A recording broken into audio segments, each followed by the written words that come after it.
We are the Beautifully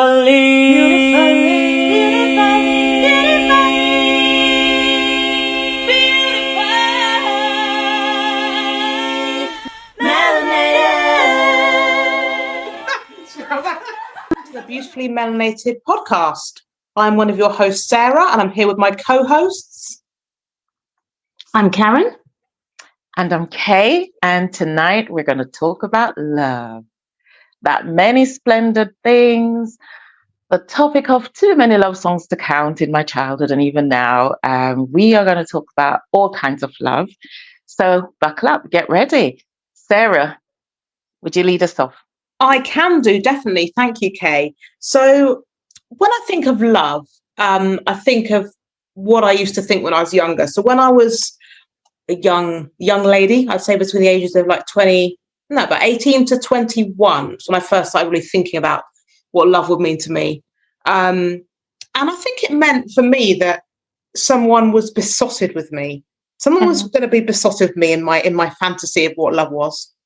And they were going to literally kind of throw themselves down for me, and kind of be almost like a doormat for me. And it sounds crazy when I think about it now, but I thought that they would do everything for me, and I would be their whole world, and their life would be about worshipping my ass, basically, which is ridiculous, absolutely ridiculous. But I was young. I'm not sure you're being ridiculous, Sarah, because that's what the love songs say, right? That's it. That's what the movies say. That's what the movies say. And even my daughter now, I think she probably thinks, well, I know she does. She thinks love is, two people having a kiss and like running off into the sunset, like a Disney movie. And this is what I thought. So I just assumed I'd meet a man and he would kind of just, be this doormat for me, and kind of I'd just run off into the sunset with him, basically. But that was absolute load of crap. That is insane. But that's what I thought. And then when I got to 30, that's when I kind of really had to think about what love was. And at that point, I was kind of thinking, well, love really for me is about balance. It's about communication, massively about communication for me. And it's about respect both ways, both parties respect. And also, as I've got now, when I'm 40 now, I start thinking about love being something that both parties, for me, have to be on the same page, emotionally, spiritually, and also career-wise. For me, love is my partner supporting my dreams and goals. And for me, love is my partner feeling the same way about money as I do. That's important. And for me, love is my partner letting me breathe, letting me grow, not nitpicking or gaslighting. And I really feel that for me, also, love is communication and good laughter. Have someone you can have a laugh with, someone that you can talk to for hours and you're interested in. Because when all is said and done, I've always said this, when all is said and done and the looks fade, and you're not having sex all the time, you've got to have that connection, that conversation. Because when you're in your 90s, obviously you want to kind of keep going as long as you can. when you're in your 90s, you want to be able to have a laugh and be able to talk to your partner if they're still alive, and so for me, love is communication, respect, balance, and making your partner feel good and them making you feel good. It's a two-way street. So yeah, but mainly for me, love is communication, my God, in all different ways. So yeah, that's my view on love right now. How about yourself, Kay or Karen? I was going to ask you a question before I move on, if that's all right, Sarah. Yeah, sure. Yeah. I was going to ask if in your 18 to 21 period, did you meet someone who did bow down and worship and, allowed you to dominate and meet all your needs and all of that? I did, actually. I did. I had an old ex-boyfriend who shall be very nameless. I went out with him for about 2 years. Yeah. And I did. And he he worshipped the ground I walked on. He really did. And funnily enough, actually, he just, well, actually say funny enough, not really funnily enough. At the time, I thought it was wonderful, I think. But after a while, I got so bored of him. Bored of him. Because he was just, I don't know, he lacked all kind of essence. He was just boring. So I think, yes, I did. To answer your question, yes, I did meet him. He did worship the ground I walked on, but it just wasn't right for me. And after that, I seemed to meet people it was more about me and them together after that. It wasn't so much very one-sided. So yes, I did meet him and he wasn't right for me. So yeah.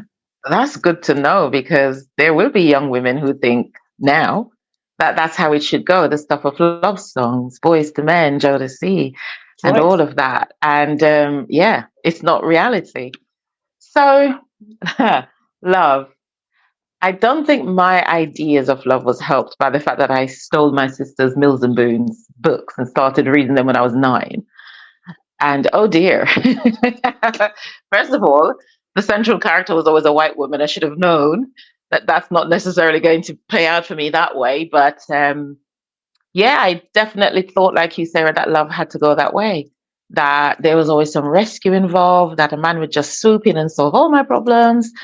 And he would love me like, really, when I look at it now, with adult eyes, like my mother and my father would love me. It's not a romantic love, that's a parental love, really.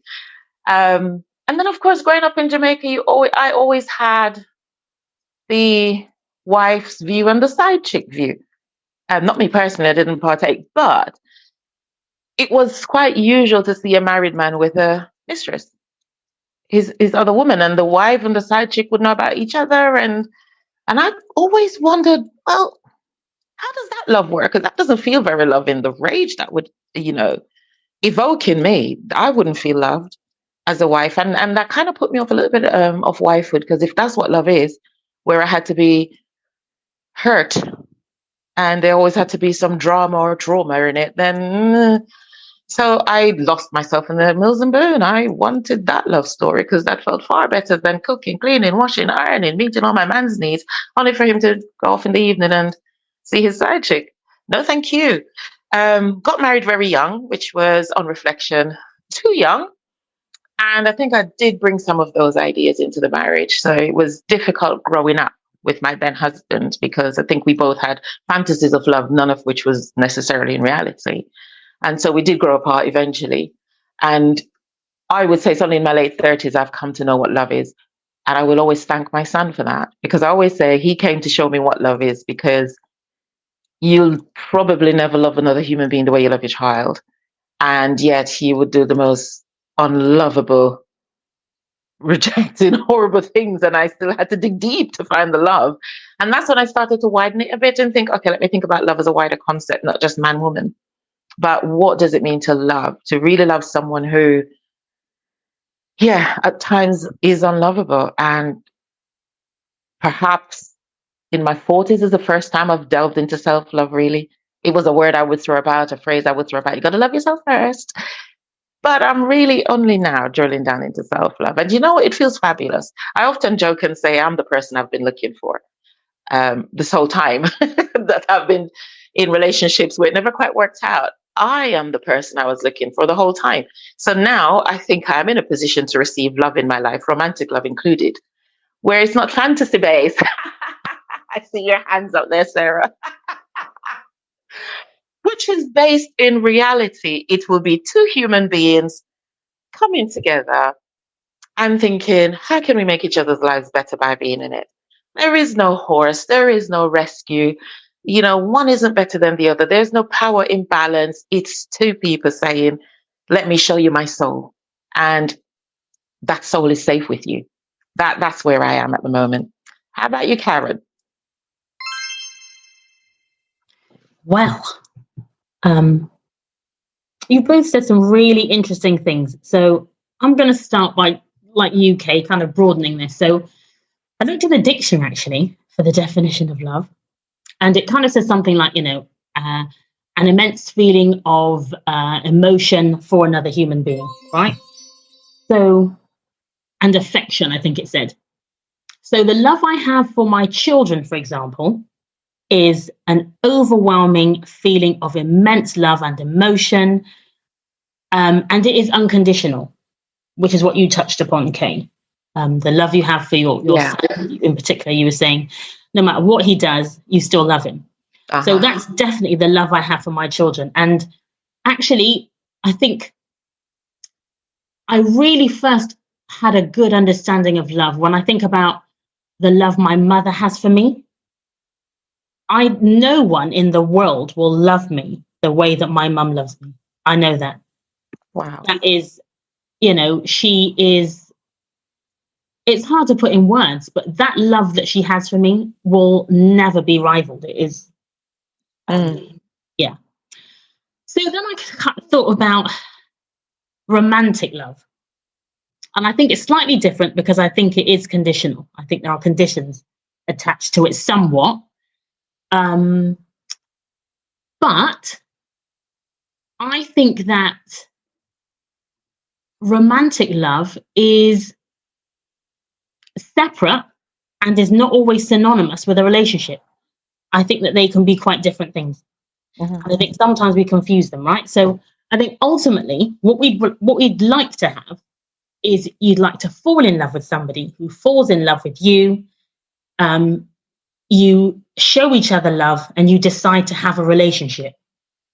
Now, relationships are social constructs. They really don't have that much to do with the feeling of love itself, I don't think. And that's something I've learned as I've got older. I can love someone who I'm not in a relationship with, and I can be in a relationship with someone whom I don't love.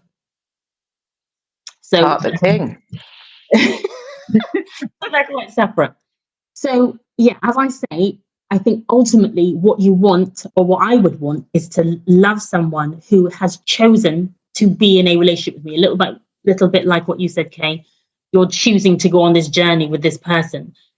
I want to show you my soul, you show me your soul, and maybe we can walk along this path of life together, right?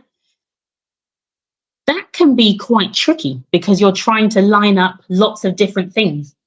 So when you say, the examples that you saw of a man who was married, who had side chick, mistress, whatever you want to call it, I think it is possible to have, I think you can love different people.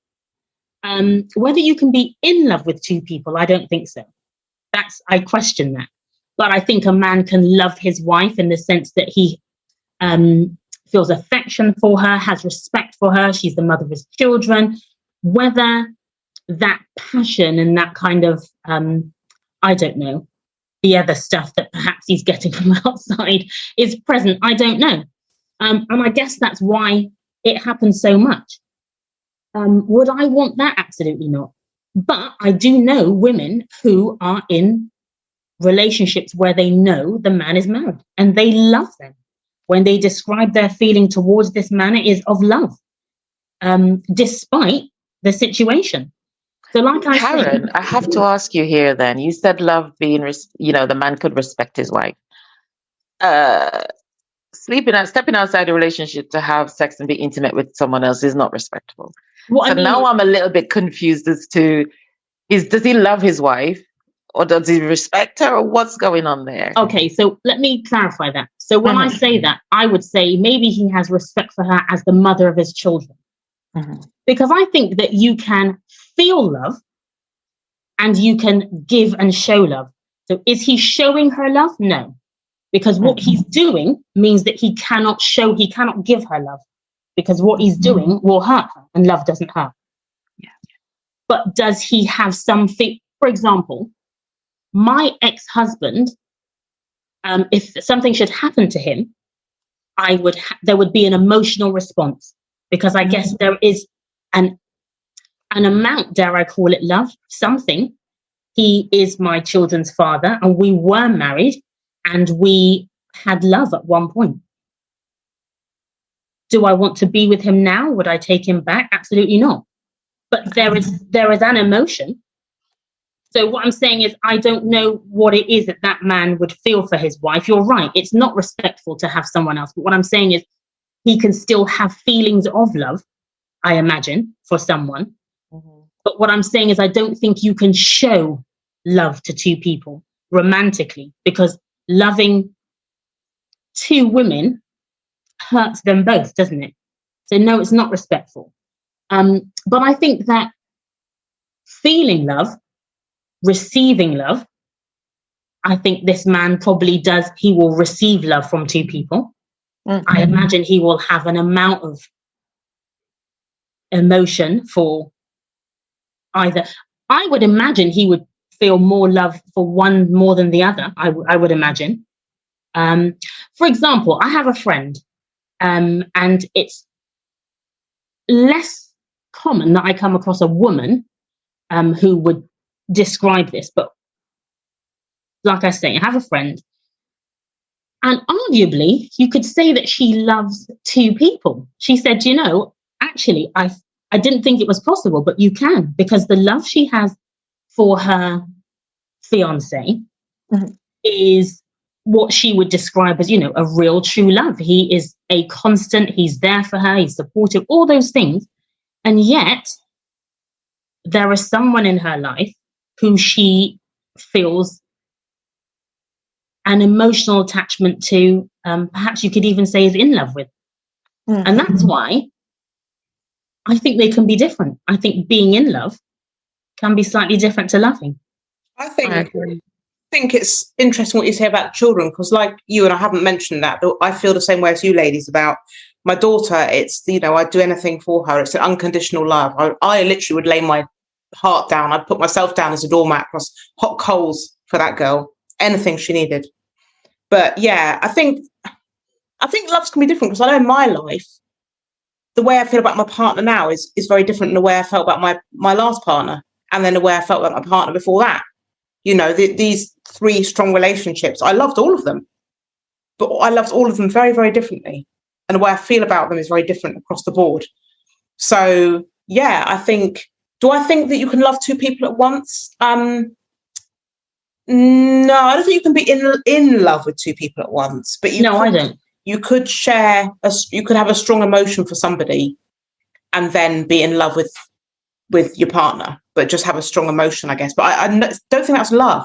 To me, I can't understand how that could be loving. I think if you love someone, I believe if you really love someone, as in a romantic way, we're talking about, not our kids, then you just love them, and yeah, that's it. But Sorry, Karen. Sorry, listeners. Bit of a lag here. It sounds like what we're talking about is attachment and love. 2 very different things. We can feel attached to someone in the way we are attached and securely attached to our parents, which is absolutely amazing to feel. Karen described it in the way her mother loves her, and she feels that love deeply, and they are securely attached. But it's not a sexual love. It's love. It's Very pure. true.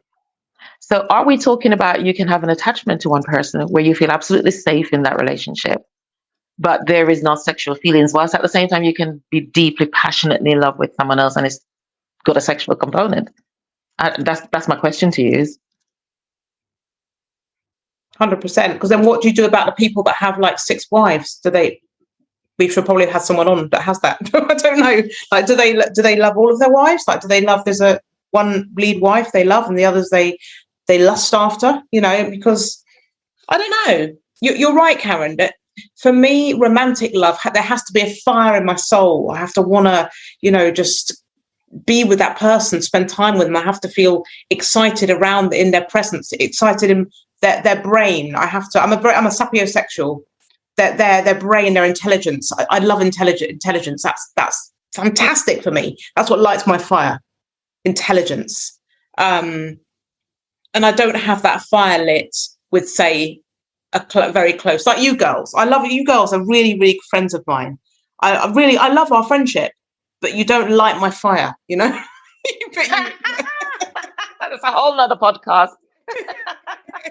I'm glad I don't like your fire, Sarah. I'm actually quite pleased about that. I just wanted to say something. So you were talking about, romantic love.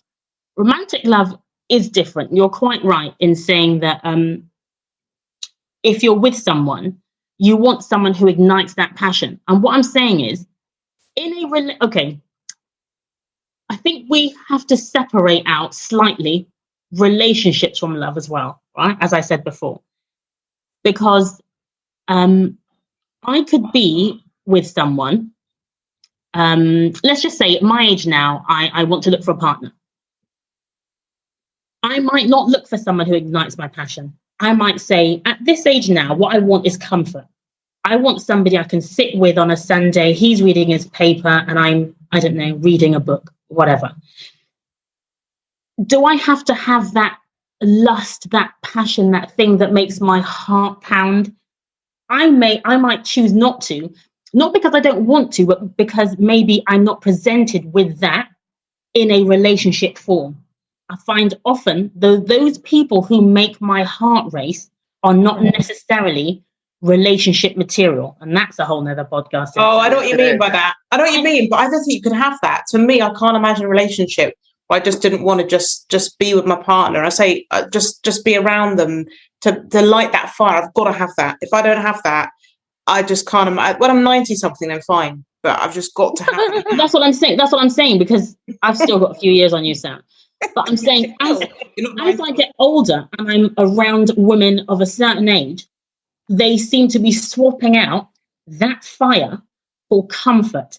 That doesn't mean that they won't love this person. I'm sure that love will come, it will grow, but it may not just be the passion that we're describing, because sometimes passion and comfort. I want to be able to sit with you and show me how to read a book, but also have great sex with you. But that's, to me, that's. But I'm saying solid.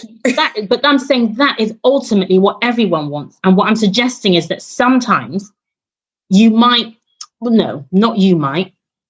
It is possible that some women will compromise and not necessarily get that passion, because they might meet someone who is secure, who is all those things that they would need, because that's what they're looking. Depends what you're looking for.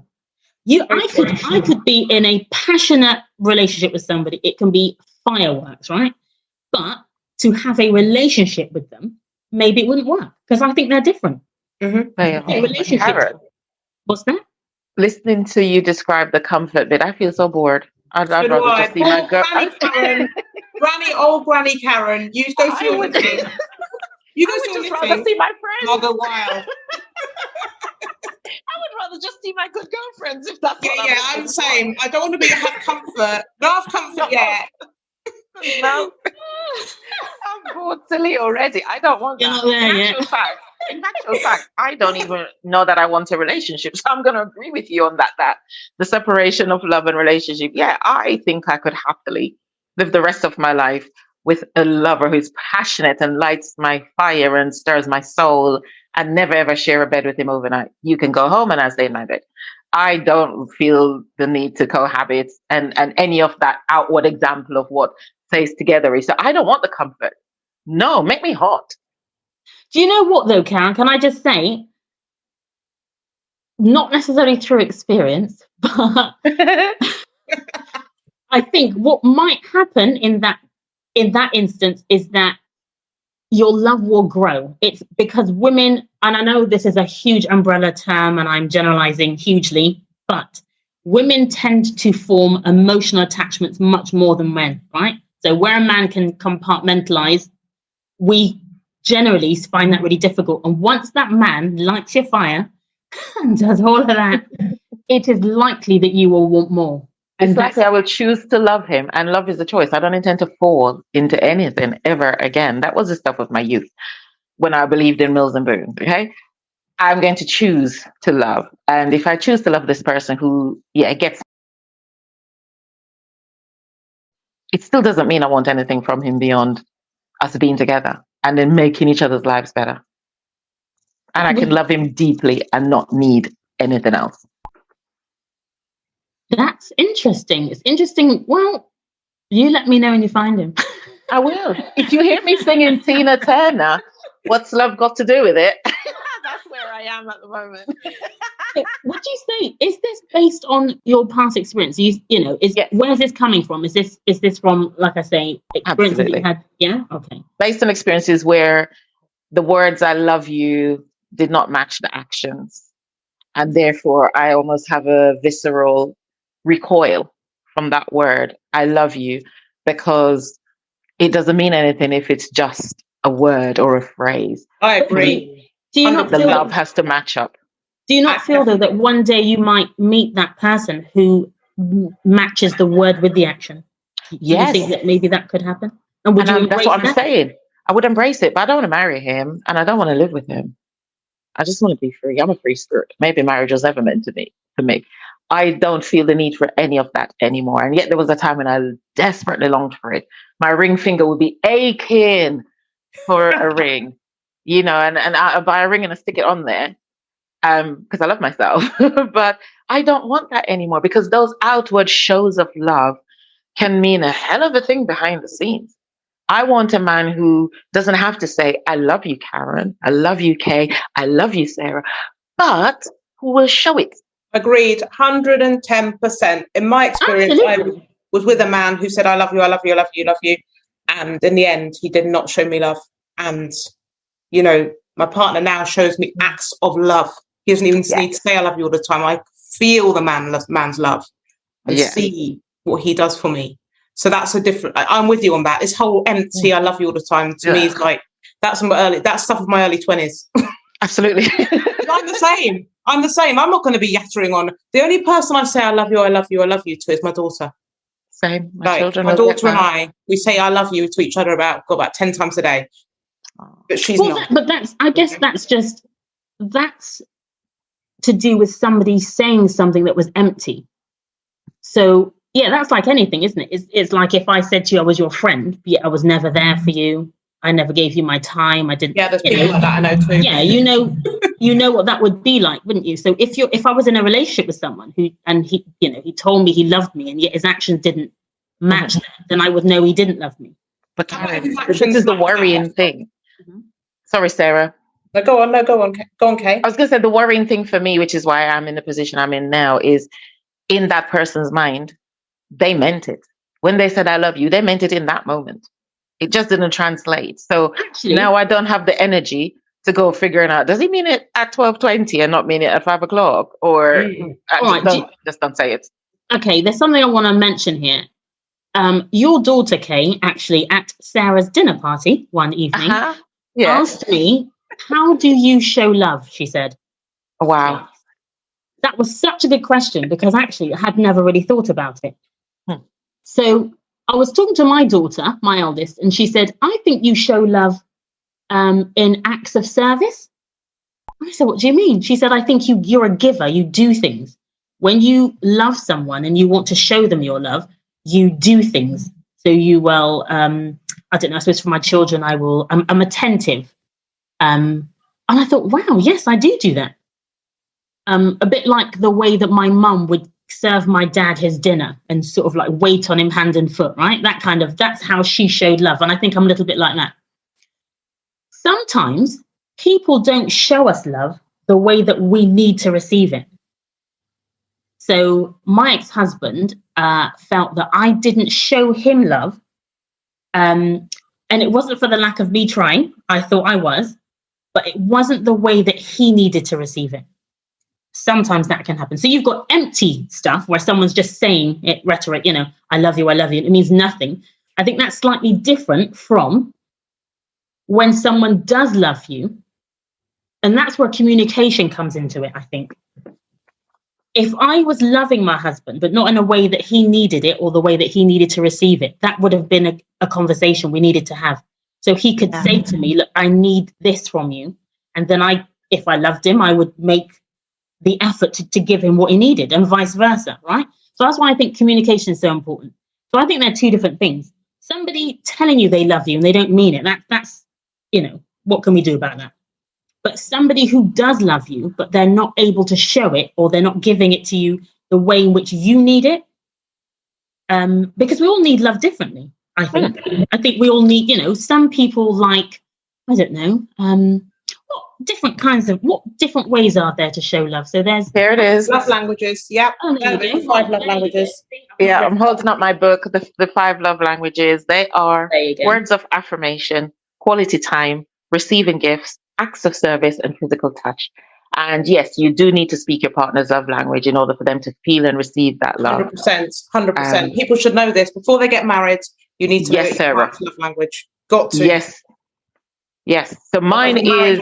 just dissolve if you don't know it. Absolutely. It will. Mine is acts of service. And that's how I give love as well. I do little things. But that doesn't mean that's always how the receiver wants to do it.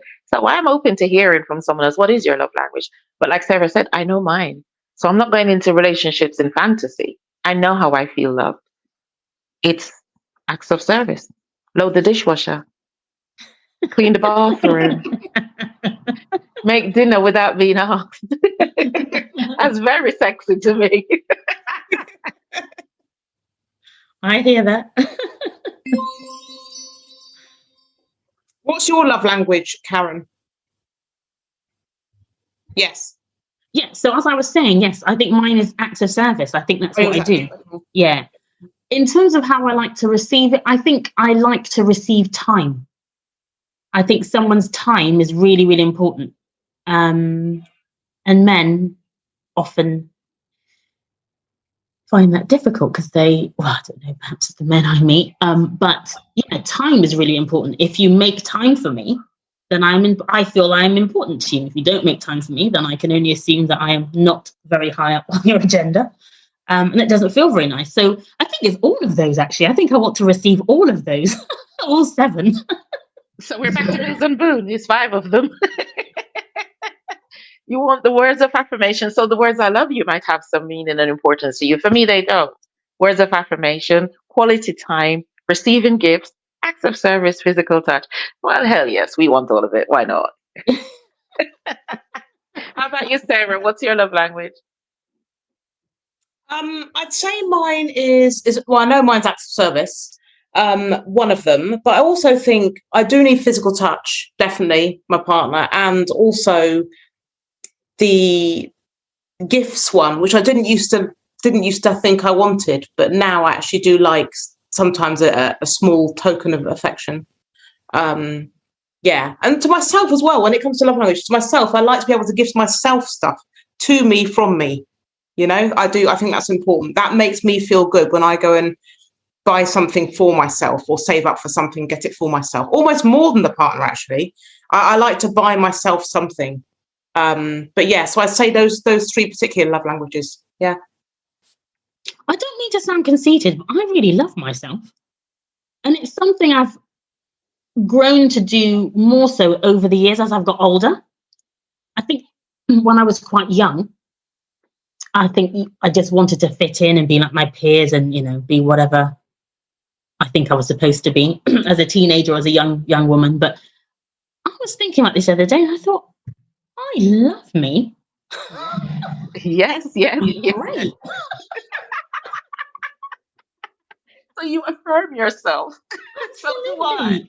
Absolutely. Because I think, I think about the things I've done, I've achieved, and not just accolades, but just things in my life. And I'm really proud of the things I've done. It's a journey. Have I arrived? Absolutely not. It is a journey, right? And I'm on this journey. But I don't question myself, really. Sometimes there's a little bit of self-doubt, but generally speaking, I really, really like me.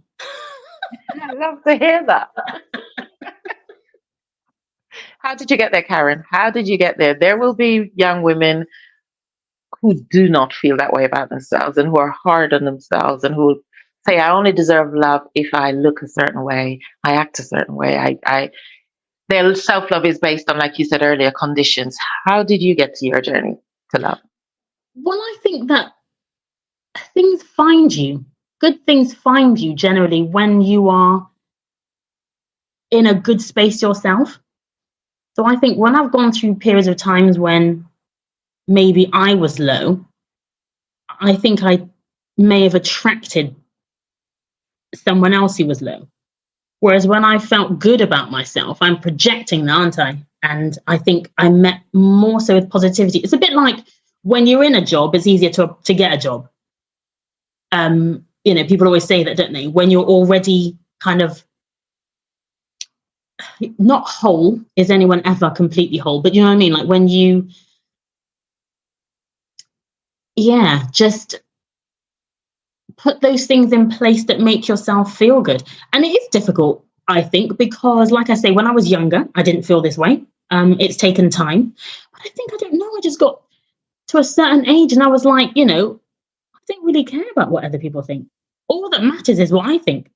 Because it's me, isn't it? And I've got to live with me. So if I want to do something, achieve something, I think, I wonder if it's doable. If it is, I try and go for it. I think it started when I wanted my children to be really confident young women, and sharing that with them and watching them grow and trying to teach them resilience and trying to teach them self-worth. All those things were so important to me, for my children to be able to stand on their own as Black women. I think maybe that's where it came from, born out of empowering my girls to embrace themselves, love themselves, go out into the world. Yeah, maybe that's where that sort of came from. That's brilliant modeling. That would have taught them any more than your words could have. Oh, I hope so. I really hope so.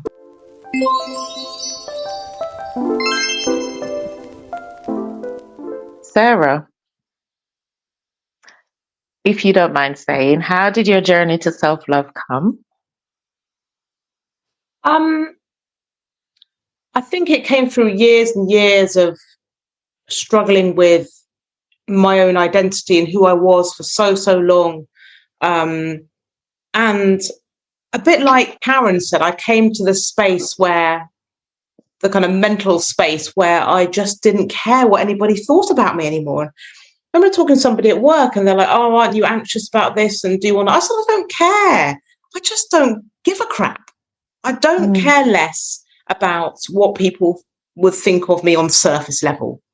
As long as my daughter's happy and okay, and my family is well, I just don't give a crap. I really don't. So I'm just going to be myself. And if someone in the building doesn't like it, never mind. It doesn't matter really, does it? And then I started kind of really taking care of myself more. I mean, God, I have days when I can't be bothered, but I find if I'm taking care of myself more, then that means to me that I'm loving myself.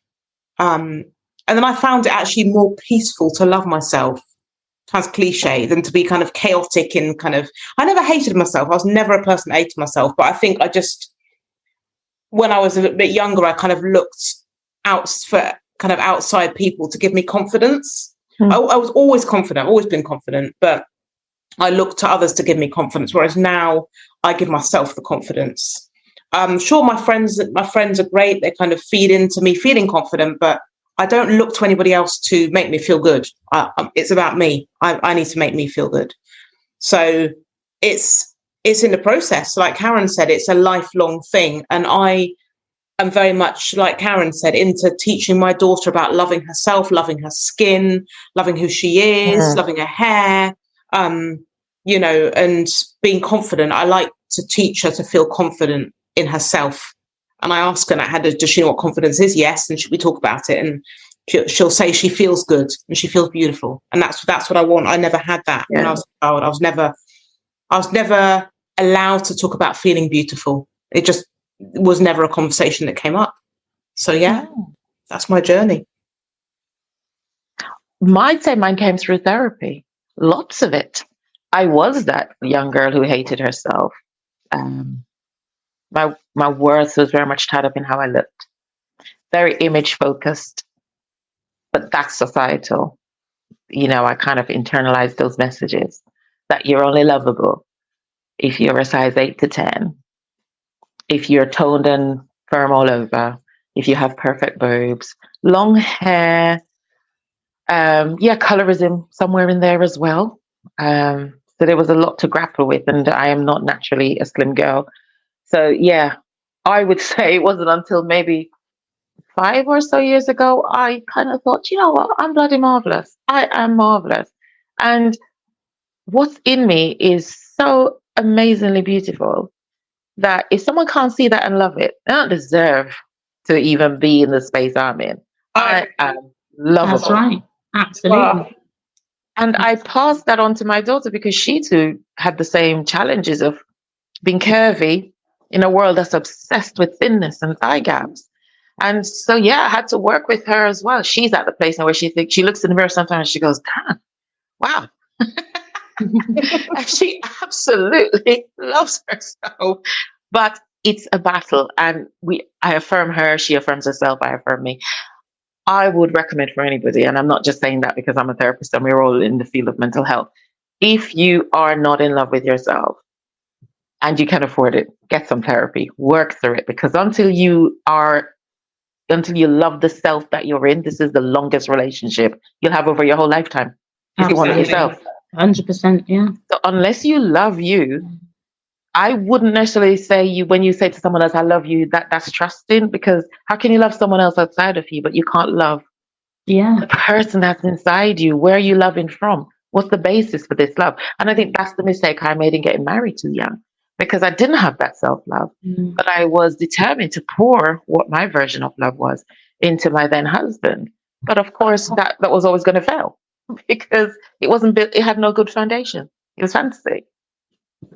So, yeah. That's a really good point. And just to add to that, you asked about, what would I say to other young women who didn't love themselves? Yeah. I think the other thing is I've grown to love my imperfections. I always say my imperfections are perfect because I'm not perfect. No one is perfect. Perfection is impossible to obtain, right? And it's subjective anyway, according to who. But as I've got older, I have embraced even the things that perhaps I didn't like, work with it, because it's you. Like you say, this is the longest relationship you're ever going to have. I can only be me. I can't be someone else. So I think that's definitely come with age. As I've got older, like Sarah says, you just don't care, embrace it, make it work, embrace it. Well, that's the end of our episode tonight. Thank you so much for listening. Please check out our email. It's in our bio. And we look forward to speaking to you next time. Until then, bye. Take care. Bye for now. We are beautifully